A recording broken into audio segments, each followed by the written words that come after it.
Alright, I'm gonna stop polishing the exhaust runners. I am actually going to leave my channel open for debate, and whether you guys can give us your take on it. I've heard some theories, I've heard others, but Iron Hot Fabrication, he's right in a way. I've heard this quite often, that you leave the flash stand for atomization, because it's getting mixed through the carbon, getting sucked through the intake runners, and as it's hitting the walls, it's actually tumbling and breaking further. It's atomizing to even a further point for maximum combustion. But I'm not going to clean them up too much, because I agree with him. And the exhaust gases, you want them out as quick as possible, so the least point of resistance would be the way, and so you'd want to polish those up, to quote, like glass. So we're not going to do the intake runners. I'll leave that open for debate. I'd like to hear what you guys think, what your opinion and theory is on whether to do them or not to do them. I know they even take valve stems and they swirl the valve stems to get more of a cyclonic cavitation in the chamber there. So there's so many different routes and ways to go. But we're going for just a mild street build. This is very mild. It's going to be a very mild street build. Dug the cam out. It looks pretty good. Had a little bit of like, not pitting, but surface rust on the journals here. And actually had a tag on it, so that was cool. I didn't have to look at the end for the grind mark. And it's, let's see if I can read this. I'm not going to read it through the viewfinder, but its RPM range is 2,000 RPM to 6,500. It has a racy idle, racy. Maximum street performance, okay. Specs are as advertised in degrees, 292 intake, exhaust 292. You lift at 550 on the intake, 550 on the exhaust, and your lobe separation there is 110 degrees, so it's a little lumpy. And it is for a big block, and they actually give you a whole other list of things that go with it: the lifters, the springs, retainers, the seals, the locks. And then you could actually buy the additional component of a timing chain, push rods, rocker arms, and pretty much the whole rest of the damn motor. Alright guys, these are the exhaust runners. See, they're really rough. Looks like there's a little bit of rust going on in there too, so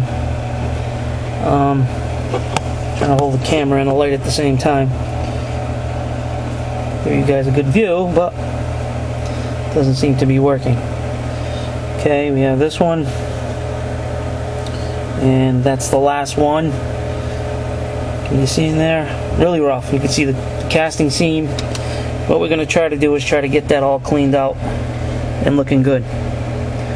But in order to do that, I recommend it, and I'm going to do it, is pull out the valve.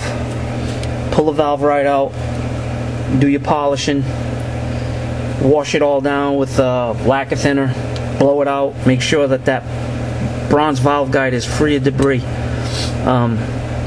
And then when this is all polished and clean, then I'll reassemble the exhaust valve.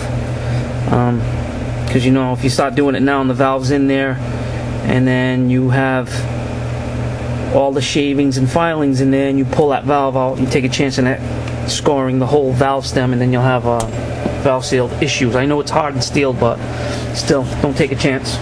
I'm going to pull them out. So I'm going to pull these out. I'll do this one. I should do them in order. Get a cylinder done, reassemble the valve, and because I know if I take it and I put it somewhere and I don't put them back in the order that they came out, I'm going to mess up the order and I'm going to lose. Alright, I'm going with this way. It's quicker. For me it is. What you do is you just adjust the head. This actual black part opens and closes so you can achieve your diameter here on your retainer. I set it up with the handle like that. Tighten my T-square, oops, to where it's just knuckling, and then it's just a matter of a simple yes, simple no. Are we catching this? Are we catching this? We're all gonna laugh together.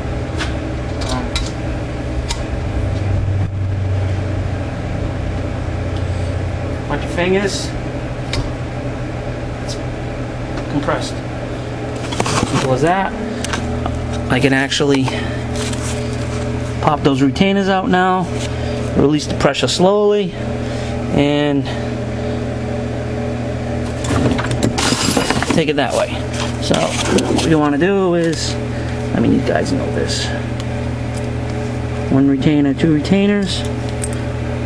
This now is free. I'll set them there.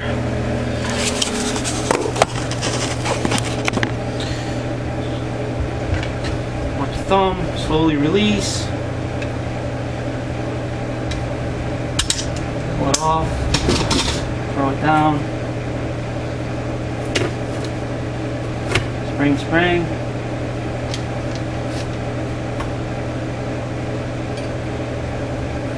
Done.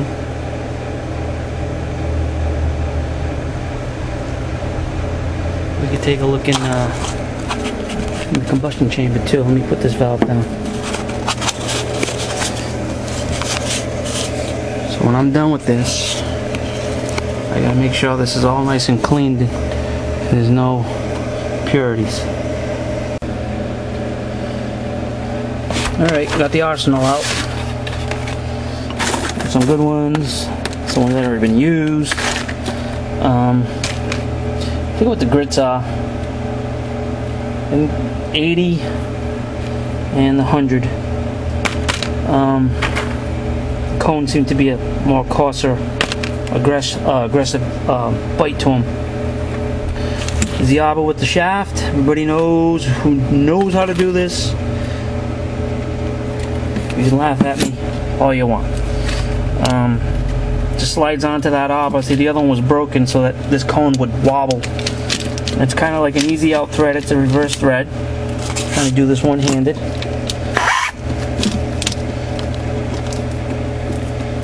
Okay, made on.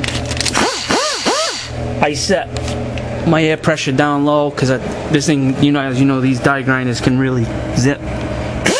I'm right around 25 pounds active, so what we're gonna do is just stop. Remember, now I'm just trying to get it smoothed up and cleaned up. And you just take it, and you try not to hit the edge. You want to keep that edge intact, so you want to stay off of that. And you just, you know, you work yourself and you start taking down that flash.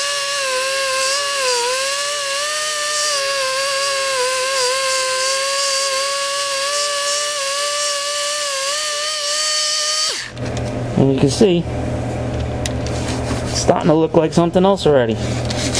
So I'm gonna start working on this because I can't really hold the camera and do this at the same time. And we're gonna do this little section here, the top half, and I'll bring you back to see how the progress was and how it looks. Alright, back in a bit. Alright guys, I've been noodling around with this one for about 10 minutes. Not even. And this is where I got to. I don't know if the light's picking it up. I think you can see it better when it's like this. You can see how much nicer that looks in there. And you're not reshaping. You're not reshaping. You are just cleaning up what's there. So, and you should have no problem with exhaust gas trying to get out of this guy now. There's no resistance. There's a couple of spots I still have to work it out, but this is like 9-10 minutes worth of work. So this is the result you can get.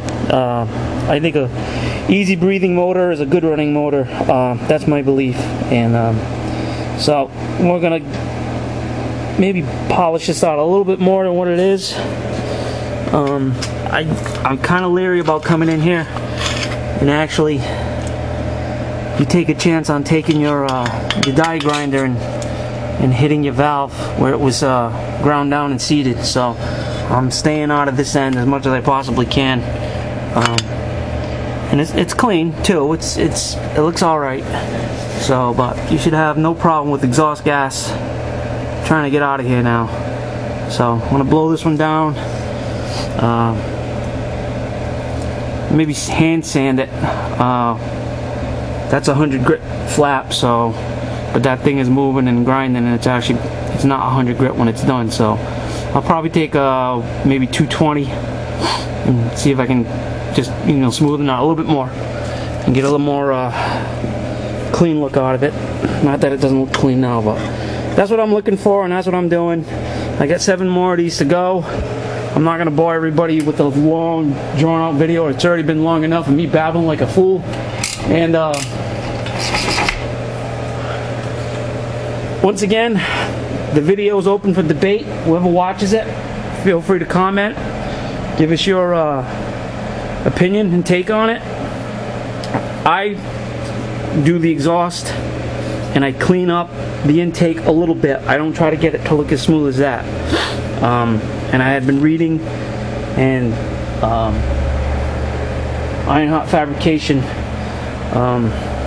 he alluded to the fact that you want to leave some roughness there for atomization. It helps break apart the air and fuel particles that are already atomized. It just helps. It gives it like a tumbling effect. Let me know. Is it myth? Is it real? And what's your take on it? All you big block guys, weigh in. So this is Mark from the Second Gen. To all my brothers out there, even those on this board, be well, be safe. Like to hear from you. What's your take on it? And we will see you when these are all done. All right, man. Peace.